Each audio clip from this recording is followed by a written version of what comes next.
Kisah ini dimulai dari sebuah keluarga kecil di negeri Kanaan.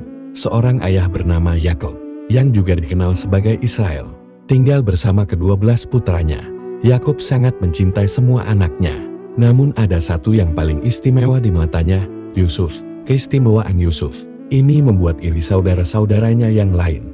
Kecemburuan ini semakin memuncak saat Yusuf menceritakan mimpinya tentang 11 bintang, matahari, dan bulan yang sujud kepadanya. Mimpi ini diartikan oleh Yakub sebagai pertanda bahwa Yusuf akan memiliki kedudukan tinggi. Para saudara Yusuf yang dipimpin oleh sang kakak, Yahuda, merencanakan kejahatan. Mereka membawa Yusuf ke padang gurun, lalu melepaskannya ke dalam sumur kering. Setelah itu, mereka kembali ke rumah dan mengatakan pada Yakub bahwa Yusuf telah diterkam serigala, sembari menunjukkan jubah Yusuf yang berlumuran darah kambing. Yakub dengan hati yang hancur, larut dalam kesedihan yang mendalam. Namun, takdir berkata lain. Yusuf diselamatkan oleh sekelompok kafilah yang melintas dan membawanya ke Mesir. Di sana, ia dijual sebagai budak kepada seorang pembesar. Meski menghadapi berbagai cobaan, termasuk fitnah yang membawanya ke penjara, Yusuf tetap teguh dan beriman. Ia dianugerahi kemampuan untuk menafsirkan mimpi, yang akhirnya membawanya bertemu dengan Firaun. Firaun terkesan dengan tafsiran Yusuf tentang mimpi 7 sapi kurus dan 7 sapi gemuk, yang merupakan ramalan akan datangnya masa paceklik panjang. Firaun pun mengangkat Yusuf sebagai bendahara negara.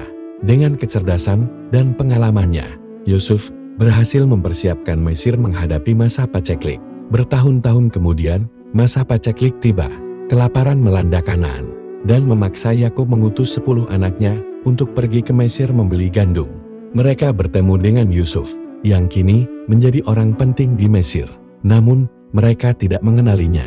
Yusuf, yang mengenali saudara-saudaranya, membuat sebuah rencana. Ia menahan salah satu saudaranya, Simeon, dan meminta mereka membawa adiknya yang paling muda, Benyamin, jika ingin Simeon dibebaskan. Saat kembali ke Mesir bersama Benyamin, Yusuf dengan sengaja menyembunyikan piala raja di karung Benyamin. Benyamin pun dituduh mencuri dan ditahan, merasa bersalah atas perbuatan mereka di masa lalu. Yahuda memohon agar ia saja yang ditahan sebagai ganti Benyamin. Melihat ketulusan Yahuda, hati Yusuf pun dulu. Ia tak lagi dapat menahan diri dan akhirnya mengungkapkan identitas aslinya. Tangis dan penyesalan memenuhi ruangan. Yusuf memaafkan saudara-saudaranya dan meminta mereka menjemput Yakub beserta seluruh keluarga untuk pindah ke Mesir.